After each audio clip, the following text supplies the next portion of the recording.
Hey friends, welcome to the Raising Boys and Girls podcast. I'm Sissy Goff. And I'm David Thomas. And I'm Melissa Trevathan. And we're so glad you joined us for this conversation. Let's dive in.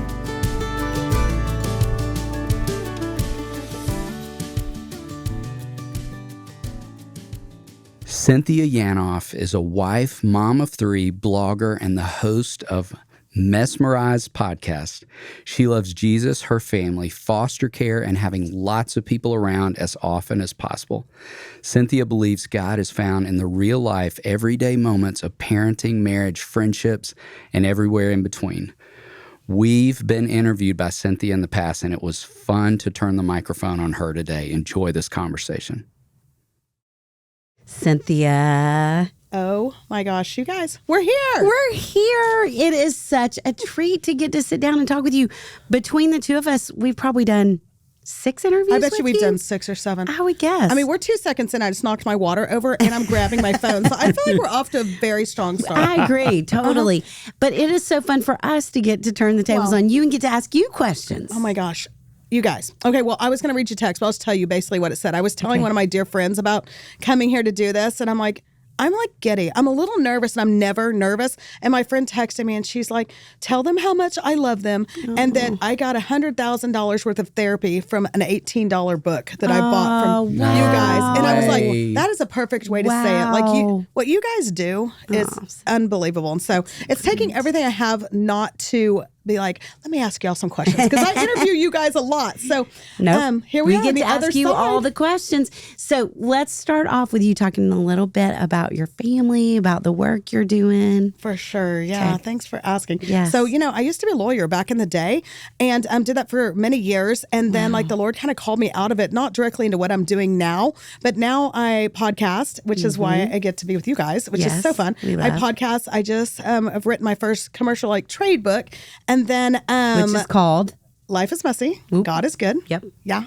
Great and reminder. then, so that's super fun. And I speak, do all the normal stuff. But it's interesting because I went from being a lawyer and I was like, oh gosh, man, that was a waste of education. Sorry, Mom and Dad. And then I realized, you guys, a podcast is literally just a deposition. You just ask questions and listen to people and ask another one, right? And well, let me say, I've done a deposition not on that side of it. And you're much kinder when you interview people than a deposition ever feels. Much more enjoyable deposition. Yes, I think we did that together way back in the day. Right, so, but anyway, so yeah. And then I have, I've been married for 23 years to Mike. And then we have 3 kids. Everyone brace yourself. We have a college kid.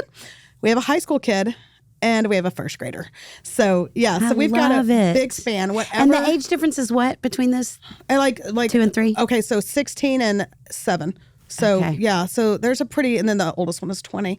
So it's been an adventure, but a late adoption in the game, and so I mean, God's got a sense of humor. You're gonna be doing room mom and menopause at the same time. It's great. Good stuff, awesome. Everyone. Good stuff. Yes. We're going to circle back to those amazing kiddos, but we want to first talk about your books. So I'm going to say the title again because I love the subtitle too. Life is Messy, God is Good, Sanity for the Chaos of Everyday Life. And will you talk about just why you wrote the book and what you hope folks will take from it? Yeah. You guys, as someone who grew up in church, I think I got to this point in my life where I felt like there's the God things and then there's everything else. And how things had to be cleaned up and look a certain way in order for it to be meaningful or significant. And I realized the thing is that 90% of my life is not cleaned up. It is not on script. Definitely not when you have kids like that. The wheels fell off absolutely on that.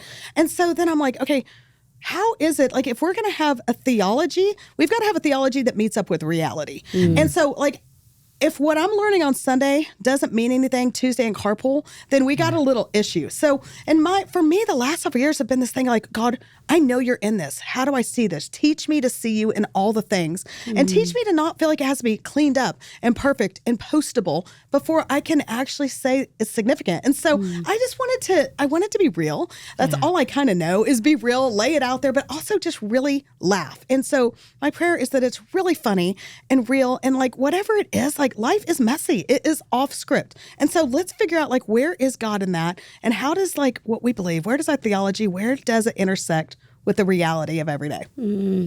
As you're saying that, that's so funny because that has certainly been my experience of you. Every conversation I've had, you are so real and you're so funny. Oh my gosh. But at the same time, which I'm so grateful Thank you for saying that. Oh, it's very true. It reminds me, if I can share a little something with you, I have a friend who I tell the story sometimes, and I think it's just a metaphor of life for all of us, but she was in charge of like helping new families at the school get to know existing families, and she had this pool party and invited all these new families and existing families, and so she was in her bathing suit, because she was getting in and out of the pool, and near the end, someone came up to her and said, hey, your bathing suit seems a little bit see-through, and she's like, oh, it's just Old Navy, don't worry about it, kind of laughed about it. Well, she went at the end of the party to go change back into her dry clothes, and she realized that morning she had put on her tankini top, never put on her bottom. She was wearing her granny panties at the pool party. No. Yes, she did, you guys. And I tell you the story because it's so horrifying, right? But it's kind of this metaphor, I think, for life, and kind of why I write the book. Like, there are parts of you in life that you didn't maybe even know you had, much less planned on parading about town, right? Like, isn't that the truth of it? But that's so true. That's my hope, is that we can kind of laugh at these. Like, there's some stuff that came along I didn't know I was going to do. I didn't know I was going to react that way. I didn't know my marriage was going to look certain ways, and my kids and my parenting, and honestly, some really rough patches in the faith too, where I've had to step back and be like, okay, this wasn't planned, but God's good. Yes. Well, that ties into the next question I would love to ask about: where do you see the goodness of God in the messiness of parenting? Yeah. I think the goodness of God comes in perspective. I mean, I think now that I've been a mom, and it's kind of fun because I get another crack at it, right? But we're all these years later into parenting. I'm 20 years in. And now I've got like a first grader again. And like, I died on so many ridiculous hills, you guys, that I'm like, why did I care about that? But I would say this for me I think my son, my middle son, he's in high school now, but when he was like in kindergarten or first grade, I got a call that they were putting him in the reading club, and he wasn't reading well, and I like lost my mind. Now, you guys can have a whole nother podcast talking about don't do this, people. But like, when they called the teacher, like very innocuously, like, he's behind in reading, we're going to get him extra help. I heard, oh my gosh, like, he can't read, so he won't make it in this school. He's not going to graduate, and he'll never get a job. So like, let's make him comfortable. Right. Like, I went down this insanity Sure. road, you guys. Yes. And so then I went to go pick him up, and I had like tears in my eyes, and he jumps in the car happy. He's like, hey, best day ever. I got put in the reading club. And he explains all the great things his teacher have told him. And we're like, thank goodness she got to him before I got to him, right? Like, thank goodness. But now, all these years later, he's in high school. Everyone, he can read. So let's be thankful for that. But here's what I would say. The goodness of God in that is that during that time, I prayed and prayed and prayed that the Lord would take away his learning difficulties. I prayed that the Lord would make him such that he wasn't pulled out. He didn't stand out differently from other kids, that he didn't have to struggle unnecessarily. I prayed all these things. And now what I know, those are the very things God has used to create him into who he is now. Yes. I would have stripped it away. Like, I didn't want that road. And like, now when I'm like, he is different. He's a different kid because he works harder than anybody because he's always had to. Yeah. And he's empathetic and compassionate, all the things you know about these kids. And no, like, the road hasn't been easy. There's been learning differences. There's just been so many challenges along the way. But I'm just so thankful. The goodness of God for me comes in being able to have the perspective to say, okay, thank you, Lord, for not stripping away what you were building in him, even though it didn't look like I wanted it to. I love your perspective on that. Thank you. Me too. We have long said, we talk about a lot, just in all the years we've been doing this work, kids with learning challenges and kids with chronic illness are some of the most resilient kids out there. And it's everything you name. Like, they wake up with more challenges every day. They have higher hills to climb. They have more hurdles to jump. And they end up being everything you said so often. They're empathetic. They're compassionate. They're aware. Absolutely. I love the way you spoke to that in that reminder. But I don't know if I could have heard it back then. Yes. But you know what I mean? That's the goodness of God in the perspective, being able to look back and be like, oh, okay. If I could, so if anybody needs to borrow that from me, let me offer you some perspective. If you can't see it in the moment, like, just trust a mom who's a normal, ordinary mom who's gotten it wrong more than she's gotten it right, but that God is good in this, and he's present and he's faithful. Yeah. I love that. Thank you.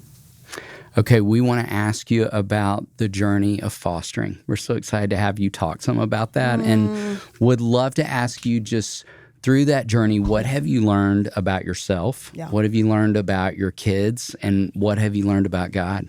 Right.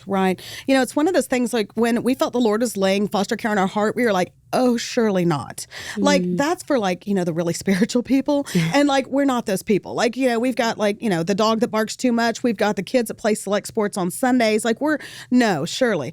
But, you know, people say like, how did you know you were called to it? And it's almost like, how would I have not known? It was that obvious. Like when the Lord calls you to something, and for me, it's foster care. Whoever's listening, when the Lord's calling you to something, which He's calling us all to something, it becomes very obvious. Like every mailer that came in was on foster care. I'm like, what is this? Why does the junk mail say foster care? Every sermon, every podcast. Wow. I'm like, oh my goodness. And so my husband and I, very drag your feetish, if you will. I mean, I remember literally saying to my husband, I just don't know if I can do all the forms. And my husband's like, yeah, you were a lawyer. I bet you can. I was like, oh yeah, good point. I bet I can. Now that you mentioned, I think I can do forms. But the beauty of that was like, we went into it, and I always kind of just sum it up this way. I could talk for 3 days about all that was involved, but I always sum it up this way. We went into it scared of what it was going to be. We were scared of it financially, spiritually, emotionally. What was it going to do our bio kids? I mean, you tell someone you're going to do foster care, you guys, and everyone has a cousin's best friend's aunt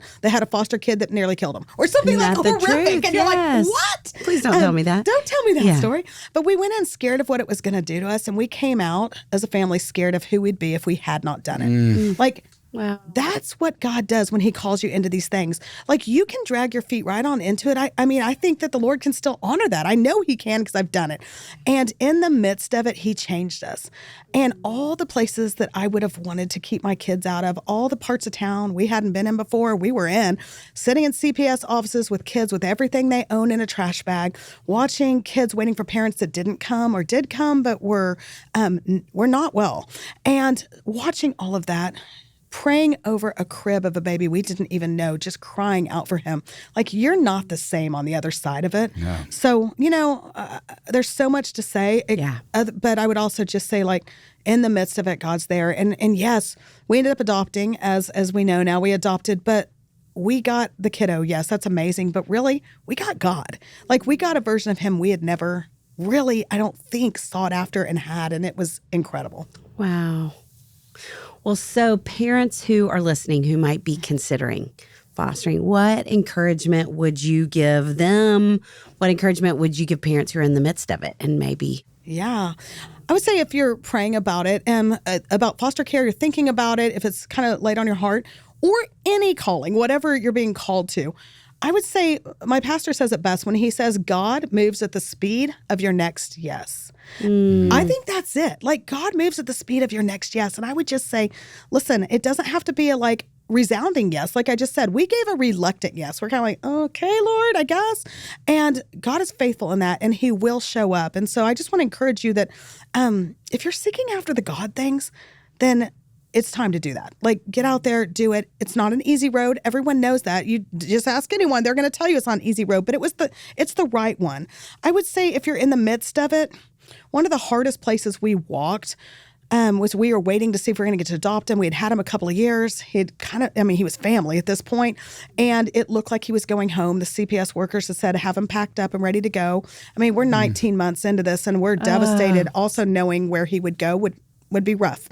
And so I remember going and walking our neighborhood over to this bridge and just kind of getting quiet. And I was staying on this bridge in my neighborhood, weirdly enough, crying. I'm like, this is odd. But, and I felt like the Lord just said, like, you need to walk down by that creek. And there's a little creek under there. So I walked down there, and all of a sudden I remembered the Israelites and how they would always, like, when they crossed dry land, they would get stones and they would build altars, right? So they'd never forget what God had done. And in that moment, I felt like the Lord was like, you need to stack some stones. And so I literally, I've never done this before or after. I picked up a stone for when my husband nearly died from meningitis, but he's okay. And I picked up a couple stones for healthy kids. And I picked up a stone for a time we needed a new job, and we got it. And I started stacking them, and I realized something in that moment. It wasn't stones that kept me from the hard, right? But it was stones of His faithfulness. And that's my encouragement. If you are in foster care, this is the key. I think we've got to know that God is not a remove the hardship kind of God all the time. Typically, he's not. He's a remember who I am God. And if he's the same yesterday and today and forever, you can trust him. And sometimes you just need to stack some stones and remember he's been faithful in the past. He'll be faithful in the present because that's who he is. That's his nature. And so I go back to that a lot. I go back to the times where he's been faithful. And I have to remind myself, I've got one right now that we still, my youngest, we cannot get him reading. And I have to be like, okay, if the Lord got him from where he was to our home, he's going to be able to manage this. Yeah. And so my encouragement for you is just like, if you're in the midst of foster care or whatever's hard, like have a long memory of who God is. A long memory. I love that. Gosh, and stones. I know, I'm thinking as you're talking, like, I want to remember what you just said. That was so profound. Like, he's not a remove the hard. He's a remember who I am. God, that's beautiful. Thank you for that. Well, in this season, we're talking about the ages and stages of development on the podcast. Okay. And would love to ask you, what has been one of your favorite stages so far and why? Okay. I love the teenage years. Does anybody say this? We love that you're saying it. I Not often. love the teenage years. And you know why I love them?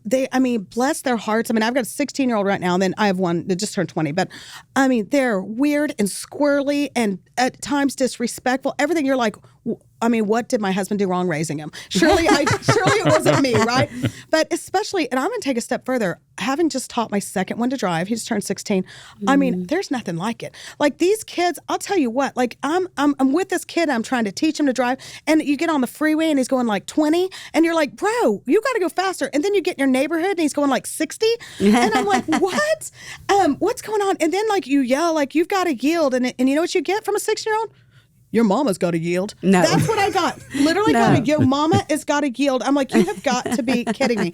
But here's what I think I love the teenage years. It kind of goes back a little bit to what I said earlier. It's a perspective situation, I think, for me, because you're able to realize, like, when my daughter went to college, I went and opened her baby book. By the way, there's nothing in it. I thought I was like that great scrapbook mom. Apparently, I'm not. But then I did her baby book and scrapbook, and I went through it, and as I was flipping through the pages of it, and this is why I love teenagers, you can look back and I can be like, oh my gosh, I remember like I was crazy. I had my husband stand out all night to wait to get us in that air quote, the right preschool. And that was a big deal. Oh, that was a big deal to me. And big deal, public school, private school, big deal. Did we make this team?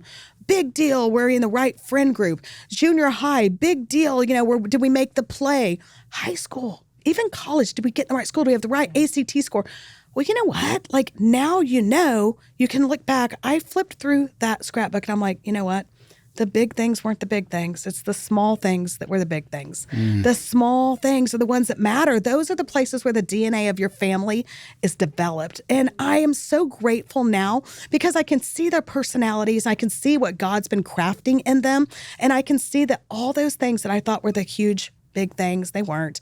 And the times that we just drove back and forth to carpool and just had real conversations, those mattered. The times when my kids weren't invited, felt like the only kid that didn't get invited to the Friday night party, like those were the moments where we grew together, where they knew God better because of it. And I'm just so grateful for that. So I would say that's what I love about the teenage years is the perspective of it and being able to see what really matters. They're still crazy though. Trying to teach people to drive. You're about to meet Jesus. I mean, What would you say, thinking back, has been the most challenging? I think for me, I love a baby, by the way. I love a good baby. But I think for me, the younger years were really hard. And I think the younger years were hard. And it might be a little of the control freak in me, you guys, but I think they were hard for me because I couldn't see how it was going to turn out. I didn't know. I was just like, I was majoring on the minors almost, you know what I'm saying? And that was really hard for me.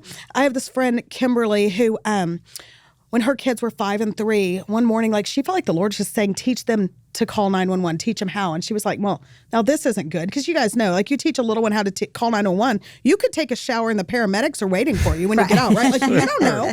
And so she kind of went about her day and the Lord like kept laying on her heart, teach them. So she went in and got a whiteboard and she wrote 911, got her cell phone, showed this little girls how to do this, said this, these are the questions I'll probably ask you. Here's how you answer. Do you know your address? And we do open the door for strangers if it's the parent, went through the whole thing. couple hours later, she had a seizure, her first one ever, a massive seizure. Wow. And her 5-year-old ran back to the game room, found that whiteboard, brought it back with the little sister. They got the phone. They called 911. The paramedics came. My friend's doing fine now. But I tell you this because I think this is the thing about parenting. Like, you've got a whiteboard you are writing with your parenting journey. And like, you have this opportunity to get in front of the Lord and say, what do you want this to say? What do you need me to be about? And what's hard about it is sometimes it makes sense in the moment, but most of the time it doesn't. And just like Kimberly's like, why am I teaching these kids to do this right now? She didn't understand. Her kids surely didn't understand what this exercise was. But the Lord had a plan. And I think when I think of challenging and parenting, I think that's it. I think the Lord is trying to write a story through our lives and through the lives of our kids and giving us critical, life-saving information. We just don't exactly know what to do with it. And I think that's why the younger years have been harder for me, just trying to decipher through that and be like, gosh, the culture's all doing this. The world's all doing this. The world's telling me that good moms, air quote, good moms do it this way. And I'm trying to figure out, what does a godly mom do? Love that. Great. What would you say is some of the best parenting advice you've been given? Yeah. Okay, the quick one is that my mom always says, if you're going to laugh about it in a year, laugh now, which I think is great advice great because statement. how many advice. things, right?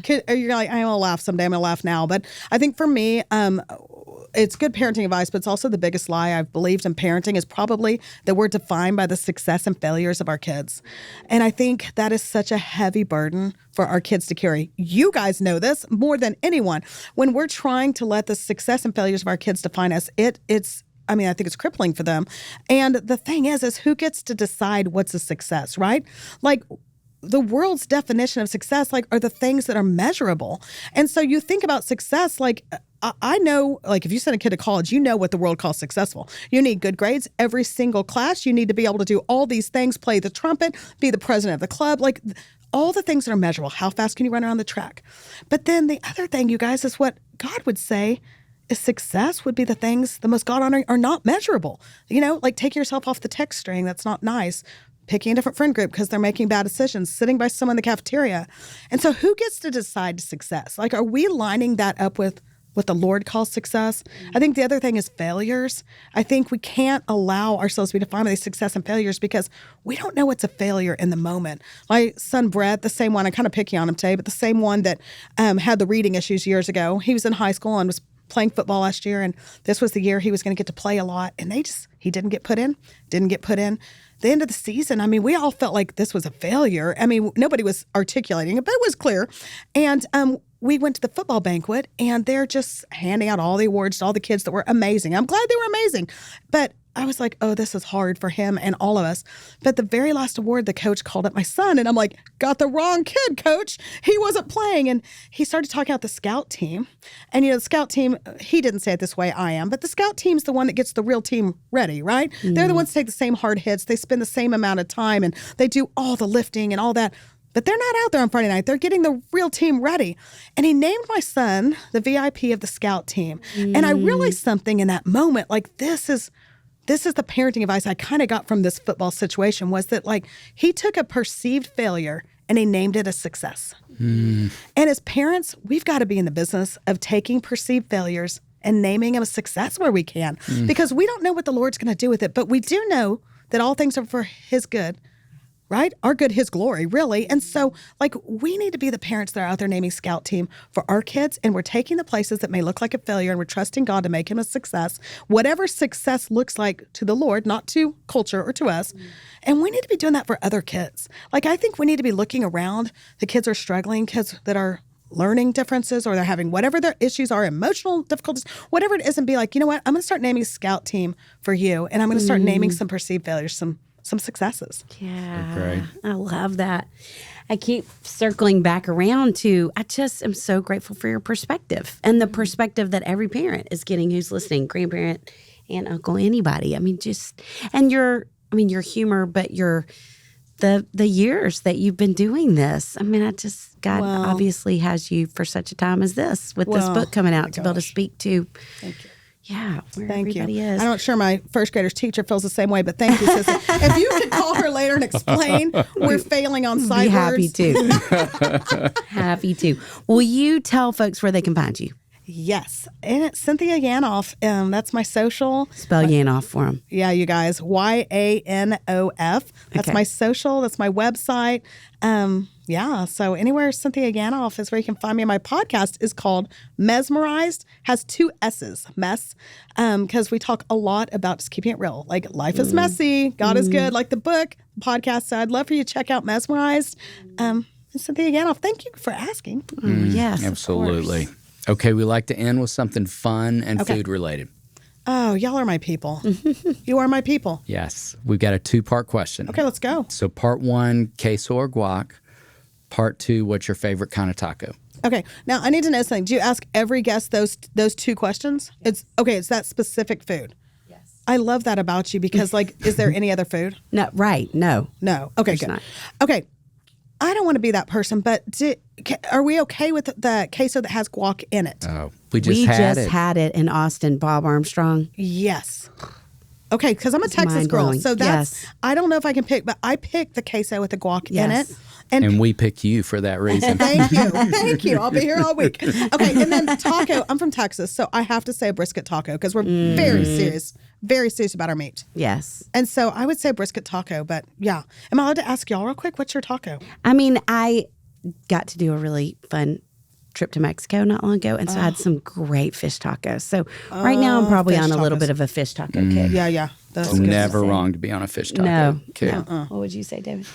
I would say, so currently we have a place in Nashville called Lady Bird Taco. Their Yes. slogan is a little Texas in Tennessee. It is the closest we can get to the magic happening in Texas. And I love, to your pick, a brisket taco that I add some scrambled eggs to for breakfast.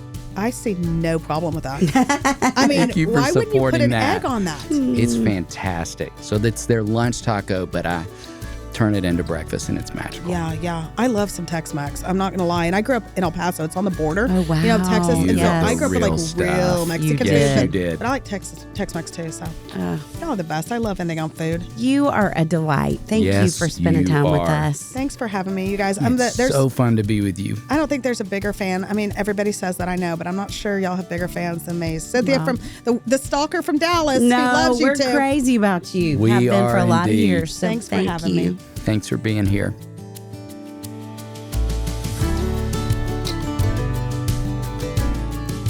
Did you love today's episode? If so, would you mind sharing it with a friend? Send a quick text or email with the link to the show. Join us next time for another episode where we'll bring you help and hope on your journey of raising boys and girls.